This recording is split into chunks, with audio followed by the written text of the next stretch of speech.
তো ফাইনালি আমরা হোটেল থেকে বেরিয়ে গেলাম। হোটেলটার নাম ছিল গোল্ডেন ভিলা। সে যে কি গোল্ডেন, এসি ভাই, এসি রুম, এসি চলে না। Diamond, diamond, sorry. না মানে রুম ভালো, কিন্তু এখানকার সব থেকে বড় প্রবলেম হলো যে হ্যাঁ হ্যাঁ হ্যাঁ, এসি ভালো ছিল কিন্তু এসি চলছিল না, কারণ কারেন্ট থাকে না নাকি এখানে। সন্ধ্যে 6টার পর কারেন্ট আসবে, তারপর এসি চলবে, কিন্তু 6টার পরেও নেই করে 4-5 বার কারেন্ট গেছে। আমরা একটুখানি ভেতরে ঢুকেছিলাম, কারণ কালকে পাগলের মতো রুম খুঁজেছি। হোটেল আমরা কালকে কোথাও পাইনি। দু একটা হোটেল পেয়েছিলাম, কিন্তু সেগুলো থাকার মতো না। ওর জন্য আমরা একটুখানি সিটির ভেতর ঢুকেছিলাম। এই যে ফ্লাইওভার দেখতে পাচ্ছি, এই ফ্লাইওভার দিয়ে আমরা মেন রোড আমরা ধরে নেব, হাইওয়ে ধরে নেব, হাইওয়ে। চলো, আজকে প্রচুর জার্নি আছে, প্রচুর কাজও আছে। জানি না গরমে কি করে করবে, এত গরমে।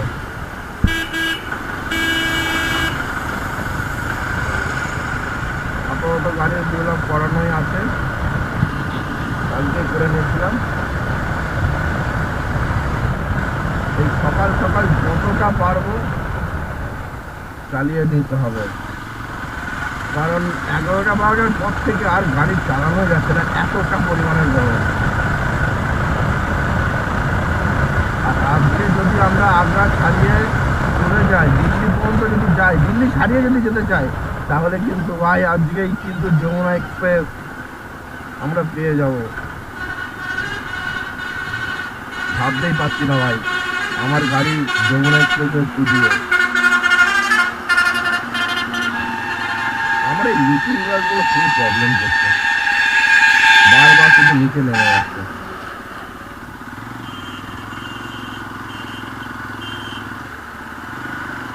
আজকে কিন্তু গাড়ি স্লো চালাতে হবে না, আজকে একটু তাড়াতাড়ি চালাতে হবে।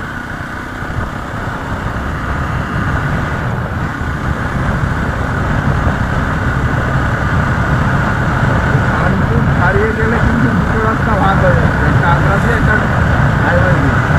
ওদিকে দেখাচ্ছে প্রায় 15 কিলোমিটার কম, কিন্তু 1.5 ঘন্টা বেশি। আর আগ্রা দিয়ে গেলে 17-18 কিলোমিটার বেশি, কিন্তু প্রায় 1.5 ঘন্টা কম টাইম লাগবে। তো ভাই বুঝতে পারছো, রাস্তা 2 কিলোমিটার বেশি, তারপরে 1.5 ঘন্টা কম। বাতাসের আওয়াজে কিছু শোনা যাচ্ছিল না। কানপুর থেকে যখন আমরা যাচ্ছিলাম, তো সেক্ষেত্রে কি হলো, যখন আমাদের আগ্রার রাস্তা মানে আগ্রা লখনউ এক্সপ্রেস ধরলাম, তখন রাস্তাটা একদম পুরো ডিমবাগি, দেখলে বুঝতেই পারবে যে পুরো একদম রাউন্ড করে আমাদেরকে আগ্রা লখনউ এক্সপ্রেসে আমাদেরকে জয়েন্ট করিয়েছিল।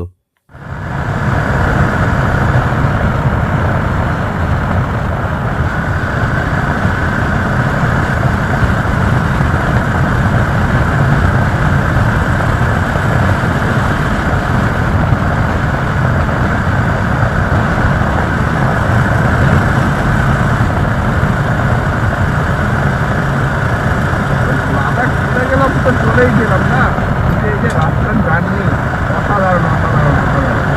আমার গাড়ির পারফরমেন্স খুব ভালো লাগছে, কিন্তু ফিউল তেল সার্ভিস যেটা, সেটা কোনো সময় আমি যখন আসতে চালাচ্ছি,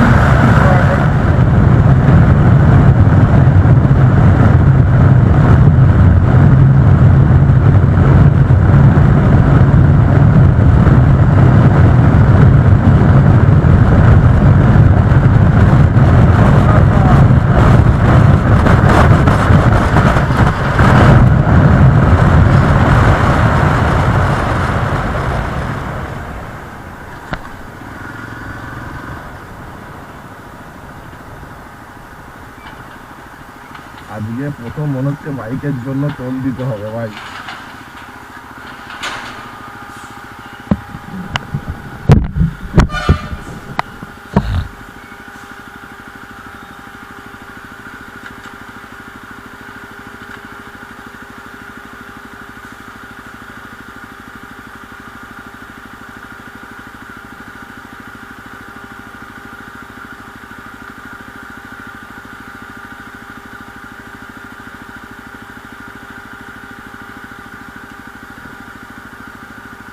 কাকুর গাড়ি স্টার্টই নিচ্ছে না।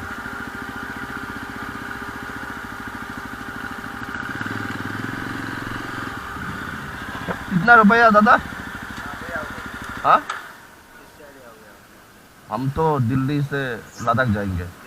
हाँ हाँ हाँ हाँ।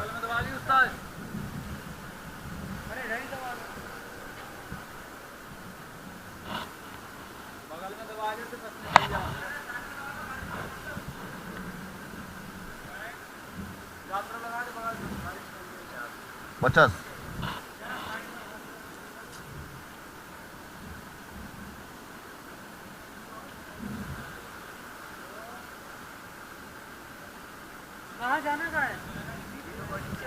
हाँ बोलिए।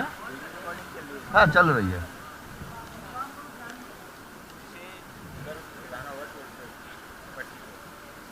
वहाँ पे ठीक है ठीक है।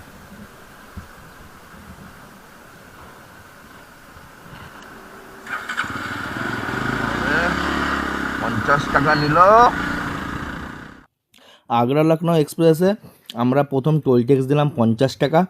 তো এক্সপ্রেসওয়ে শুরু হয়ে গেছে, দারুণ এক্সপ্রেসওয়ে, মানে পুরো মাখনের মতো রাস্তা। চলো দেখো, অনুভব করো।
আগ্রা লখনৌ এক্সপ্রেস 160 কিলোমিটার রাস্তা কিভাবে যে পার করেছি আমরা নিজেরাও বুঝতে পারিনি। জাস্ট শুধু এক্সেলেটার ধরে থাকো, থ্রটেল করো, গাড়ি চলবে।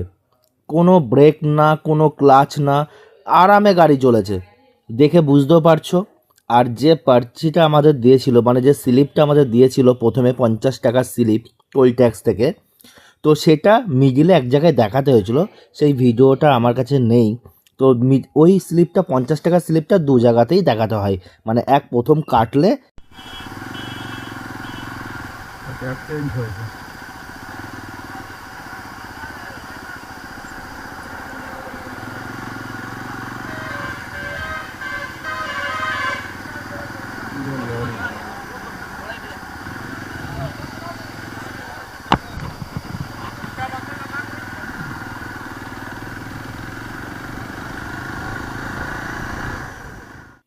রাস্তায় একটা অ্যাক্সিডেন্ট হয়েছে, সেটা হচ্ছে একটা 10 চাকার যে লরিগুলো হয় সেগুলো এই ইলেকট্রিকের যে পোলগুলো, লোহার যে রড বারগুলো নিয়ে যাচ্ছিল।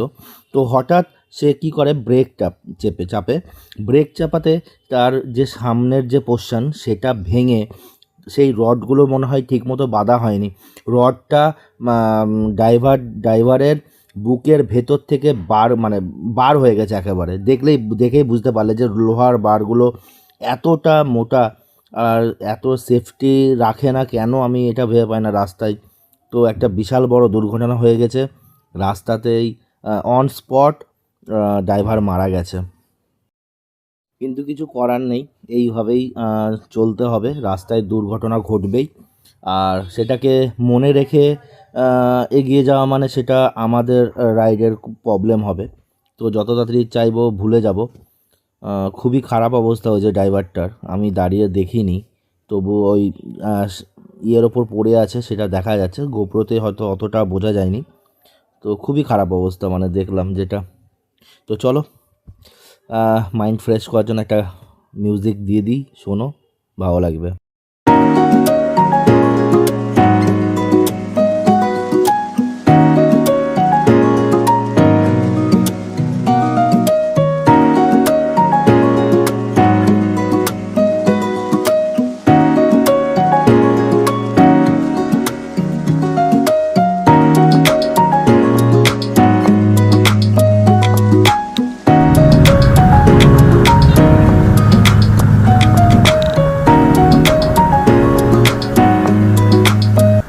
Number toll plaza.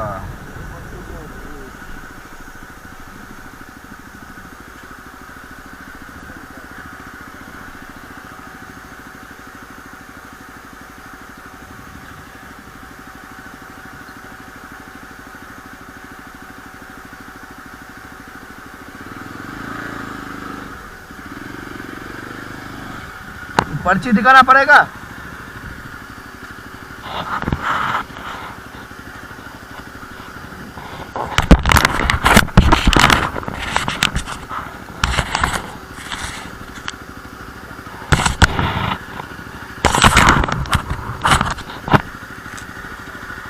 डेढ़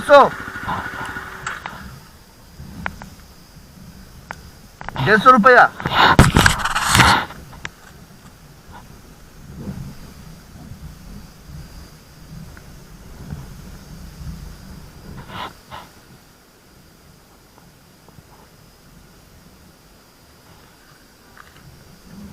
ये क्या, ये वाला जो एक्सप्रेस में आया उसी के लिए, और पहले जो दिया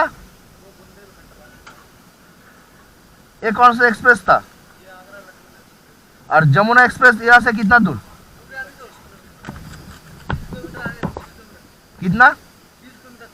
30 किलोमीटर। वो क्या इसमें आगरा के बाद?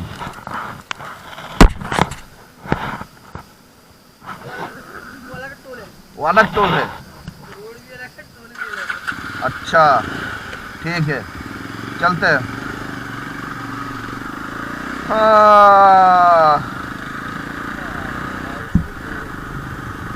150 আর 50 200 টাকা টোল দিয়ে দিলাম অলরেডি।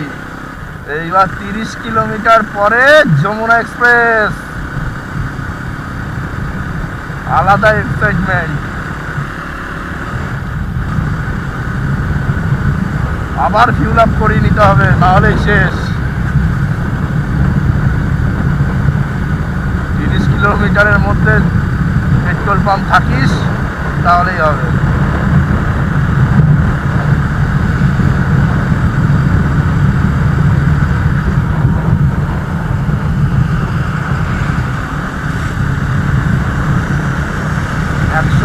কিলোমিটার প্রায় পার করে ফেললাম।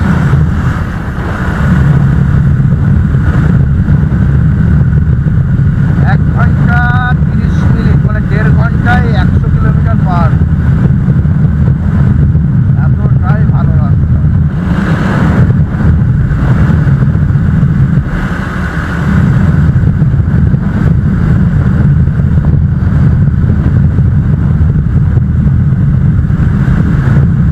এটা ছিল আগ্রা লখনৌ এক্সপ্রেস। তোমাদের আরেকটা কথা বলা হয়নি, যেহেতু আমি 160 কিলোমিটার আগ্রা লখনৌ এক্সপ্রেস যাচ্ছিলাম, মানে রাইড করেছি, তো তার মধ্যে কি হয়েছে, যখনই 60 কিলোমিটার হয়ে গেছে আমি খুবই জোরে টেনেছিলাম, মানে 110, 115, 120 এইরকম টেনেছিলাম। তো সেক্ষেত্রে কী হয়েছিল যে আমার ফিউল আপটা গাড়িতে তেল কম ছিল, আর তার থেকে বড় কথা হচ্ছে আমার গাড়ির মাইলেজ তখন সেই জায়গায় 17 করে দিয়ে দিয়েছে। তো সেক্ষেত্রে কি হয়েছে যে আমার ফিউল কম হয়ে গেছে। আর ওখানে না পেট্রোল পাম্প খুবই কম। পেট্রোল পাম্প তুমি আমি আগ্রা লখনৌ এক্সপ্রেসে প্রায় 120 কিলোমিটার পর গিয়ে আমি পেট্রোল পাম্প পেয়েছি। তো এই জিনিসটা যারা যাবে তারা কিন্তু মাথায় রেখে যাবে যে বেশি গাড়ি থ্রটল করা যাবে না। তারপর থেকে আমি 80-তে গাড়ি চালিয়েছি, আমি আমার গাড়ির তেল সার্ভিস 25 মতো পেয়েছি। তো পেট্রোল পাম্প আছে কিন্তু সেটা অনেকটাই কম। মানে তুমি যদি ওখান থেকে আবার নেমে যাও, মানে আগ্রা লখনৌ এক্সপ্রেস থেকে তুমি যদি আবার নেমে যাও, তো ফিরে আসতে নেই করে 20 কিলোমিটার মতো রাস্তা আরও ভোর করতে আসতে হবে, ওটা মাথায় রেখে।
আর যমুনা এক্সপ্রেস আমাদের শুরু হয়ে গেছে অলরেডি। আর সাইনবোর্ড দেখে বুঝতেই পারছো ওয়েলকাম টু যমুনা এক্সপ্রেস লেখা আছে।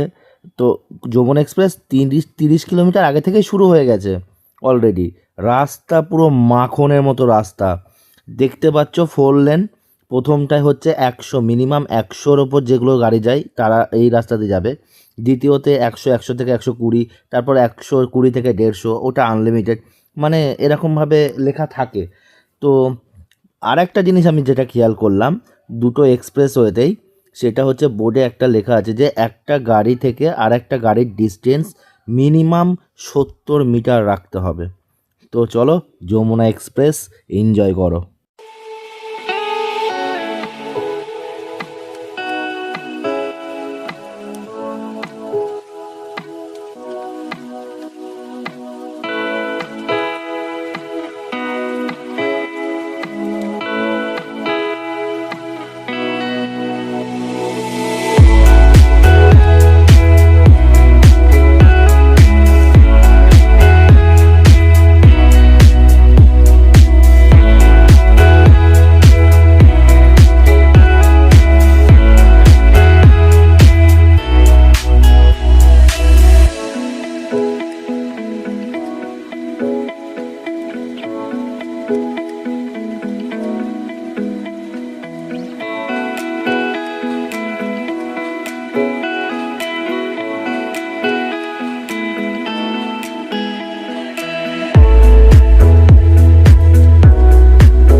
হয়েছে।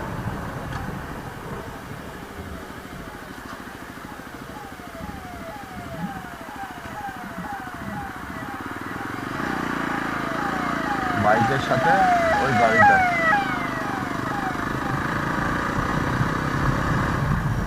হেলমেট ছাড়া চালাচ্ছে, কি বলবা।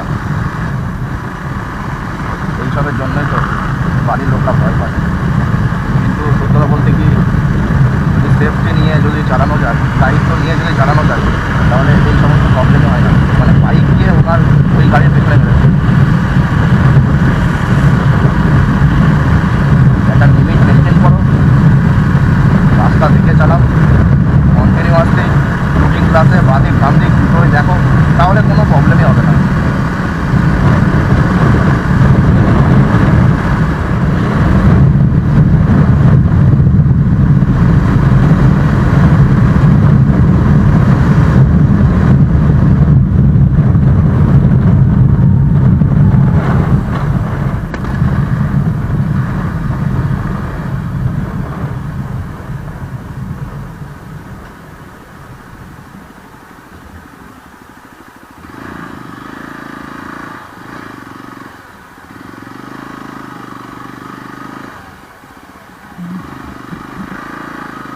চার চাকা।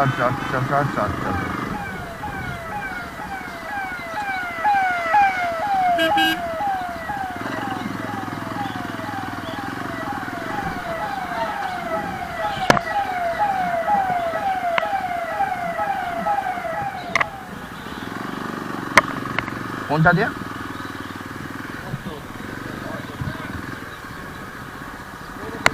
হ্যাঁ হ্যাঁ হ্যাঁ, টার্নিংটা নেই।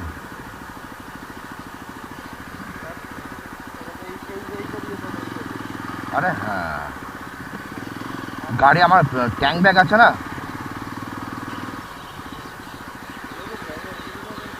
ট্যাঙ্ক ব্যাগটার জন্য তো অসুবিধা।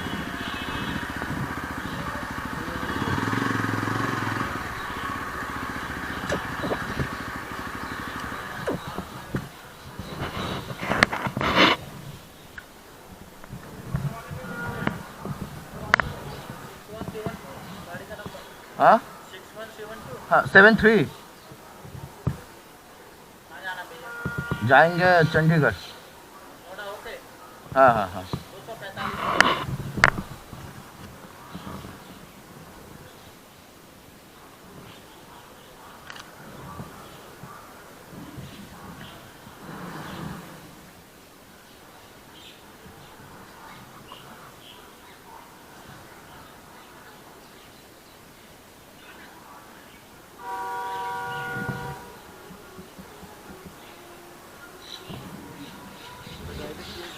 এখানে 245 টাকা দাঁড়ানো গাড়িতে গিয়ে মেরেছে। তাহলে তাহলে আমার মনে হয় গাড়িটা চলছিল, আমার ফাইট করছিল, আর ওই প্ল্যাটিনাম মনে হয় সেখানে ওভারটেক করছিল, বুঝেছো? এবার টাকা দেয় না, ও মেরে দিয়েছে। এবার দাঁড়ানো গাড়ি হতে পারে, সবসময় খারাপ করে ওর যে কিভাবে মেরে দিয়েছে, ইয়ের কাঁচ ভেঙে গিয়েছে, ওই কাঁচেই বাড়ি খেয়েছে। ওটার জন্যই তো বলছি যে দাঁড়ানো গাড়ি থেকে ও মেরেছে। অত বড় রাস্তায় দাঁড়ানো গাড়িতে কি করে? হ্যাঁ 245 টাকা নিল, তার মানে প্রায় 445 টাকা টোল হলো আপাতত। তাহলে আমার মনে হয় গাড়িটা আস্তে আস্তে যাচ্ছিল দাঁড় করানোর জন্য।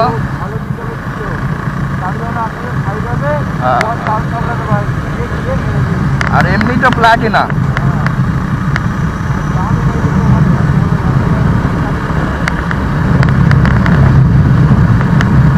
পেট্রোল পাম্প আছে ভাই, পেট্রোল পাম্প আছে, পেট্রোল পাম্প আছে।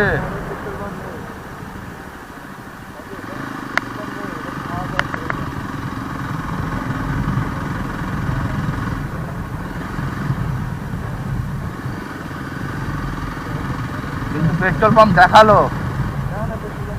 হ্যাঁ ওখানে লেখা ছিল।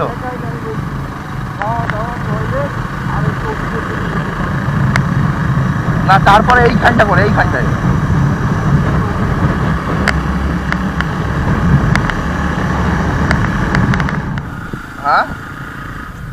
আরে অনেকটা, প্রায় 200 কিলোমিটার রাস্তায় কোনো মানে কোনো ইয়ে নেই, একদম হাইওয়ে দিয়ে। ভাগ্যিস 100-150 কিলোমিটার পর এসে পেট্রোল পাম্প পেলাম, আর সেখানে খাবারের দোকানও একসাথে সব। 1 কাপ চায়ের দাম নিল 50 টাকা। এই আবার বেরিয়ে পড়লাম দিল্লির উদ্দেশ্যে।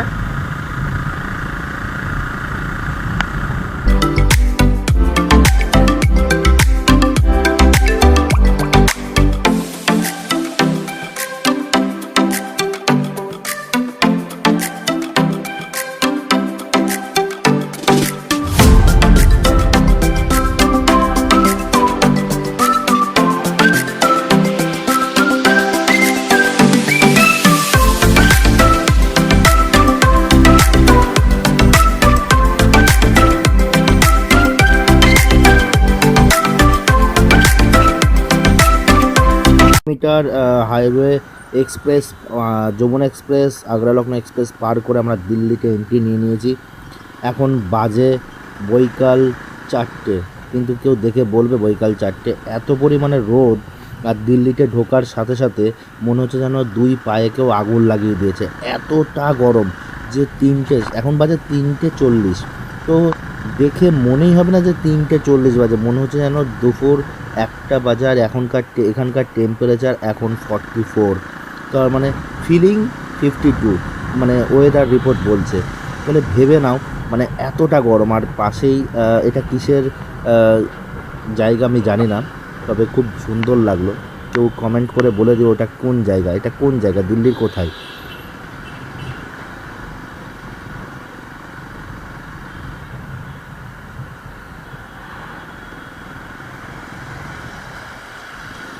আর দিল্লিতে ঢোকার সাথে সাথে দুদিকে গাছ এইভাবে হালকা ছায়া দিচ্ছে, এত সুন্দর লাগছে যখন গাছের ছায়া পড়ছে। আর ঠিক লোকজন এইভাবে দাঁড়িয়েও আছে এই গাছের ছায়াতে, এতটাই গরম, পারছে না। কারণ আমিও আর পারছি না, কারণ পরিস্থিতি খুবই খারাপ। কিন্তু এই দিল্লি যতক্ষণ না পার করতে পারছি ততক্ষণ এই প্রবলেম যাবে না। সাথে সামনের ভিউটা খুবই সুন্দর, কিন্তু কিছু করার নেই। দেখে বুঝতেই পারছো আমি একদম পাশ দিয়ে যাচ্ছি যাতে ছায়াটা আমার বেশি লাগে। আর গাড়ির ইঞ্জিন এত পরিমাণে হিট হচ্ছে, মানে গাড়ির হিট তো আমার পায়ে লাগছে, তার সাথে সাথে গরম, এত লু বইছে যাকে বলে লু। কিন্তু এটা আসলে জায়গা, এটা কোন জায়গা আমি কিন্তু সঠিক জানি না, একটু খালি দেখে বলো আমাকে এটা।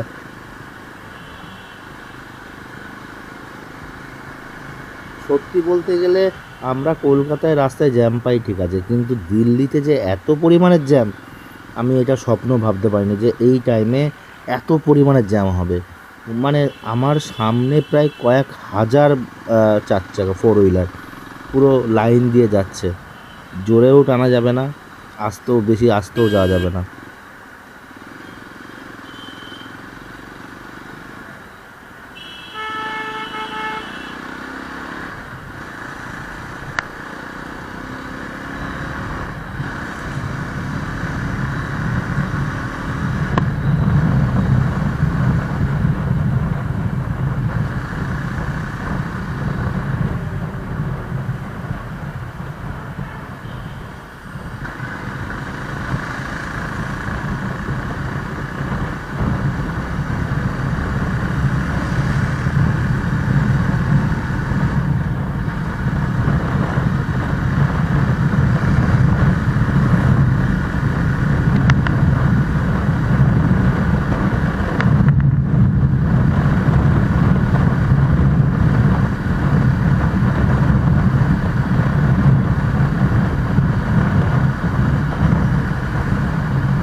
অফিস নাইদা অ্যাডমিনিস্ট্রেটিভ অফিস, বাদিকে দিল্লি সোজা।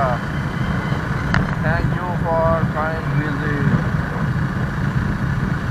খাওয়া দাওয়া করে আর মুখে কথা বেরোচ্ছে না, সত্যি কথা বলতে কি, এত গরম।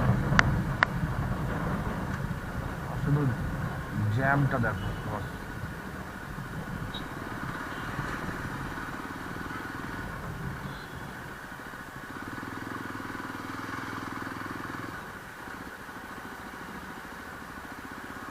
NH12 সোজা।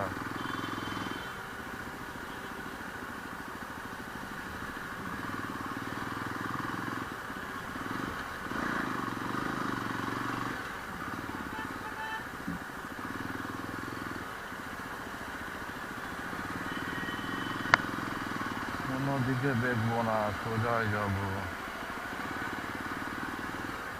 আর পারছি না।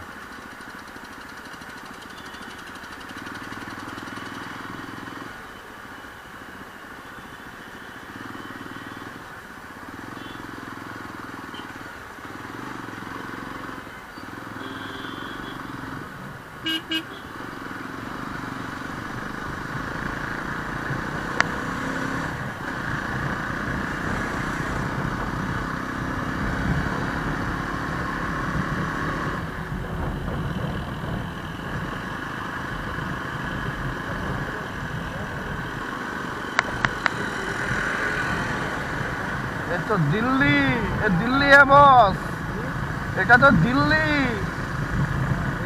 কলকাতা দিল্লির মতো লাগে, দিল্লি না। হ্যাঁ হ্যাঁ হ্যাঁ হ্যাঁ হ্যাঁ হ্যাঁ,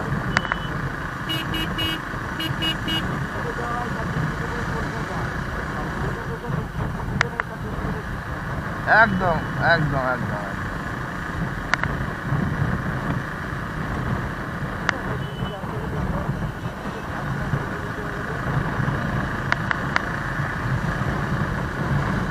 রাস্তা নিয়ে কথা হবে না, কিন্তু যা গরম।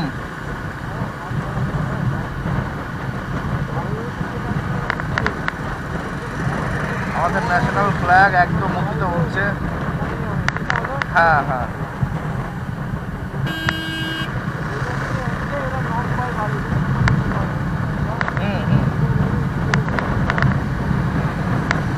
চারিদিকে শুধু নিম গাছ লাগানো, নিম গাছ, যাতে ঠান্ডা হয়। আর ঠান্ডা, হ্যাঁ নিম গাছে ঠান্ডা বেশি দেয়, কিন্তু এ ঠান্ডার কি হবে, হবেই, নিম গাছ হবেই না।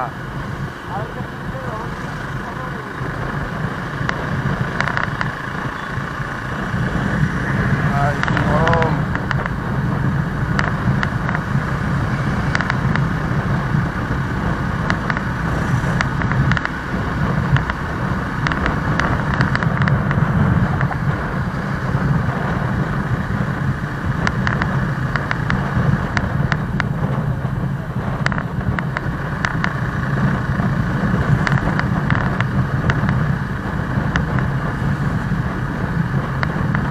বাঁ দিক দিয়ে রাস্তা, ডান দিক দিয়ে রাস্তা, কত দিক দিয়ে রাস্তা, কত দিক দিয়ে রাস্তা।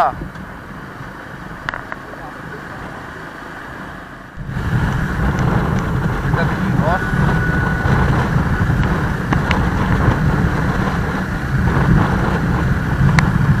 একটা বিল্ডিং হবে।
হাত দেওয়া যাচ্ছে না, দিল্লি সোজা, দিল্লি সোজা।